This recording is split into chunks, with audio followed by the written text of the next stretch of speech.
नमस्कार जय जगन्नाथ। आज आम आलोचनार विषय जे आर्थराइटिस बा जॉइंट डिजेनरेटिव डिजीज को केमती आम इयरली डायग्नोज करवा। जदि आपंकर किसी सिम्पटम्स रोचे जमीक सका उठले आपंकर joint stiffness more than 30 minutes last करुच्ची, जॉइंट फुली जाऊँगी कि सीवियर पेन जॉइंट होची कि unexplained fatigue of the joint हो जाऊँगी या दुई रु अधिक सिम्पटम जदि रोचे ताले एटा नॉर्मल नुह। यह आपंकर आर्थराइटिस इयरली साइंस हो पारे। जेन जल्दी डायग्नोज करवा आपंकर जॉइंट को खराब हवर बचाई पारिबा, आपंकर प्रोग्रेसन ऑफ द आर्थराइटिस को हार्ड करि परिबा, एसर क्वालिटी ऑफ लाइफ आपंकर इंप्रूव करि परिबा।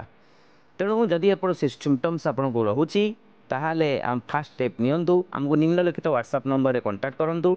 मु डाक्टर रश्मि रंजन दास, मु असिस्टेंट प्रोफेसर भाबे आईएमएस हॉस्पिटल रे कार्यरत। Let the arthritis not hold you back, so we are here to help. Let's fight the arthritis together. नमस्कार, जय जगन्नाथ।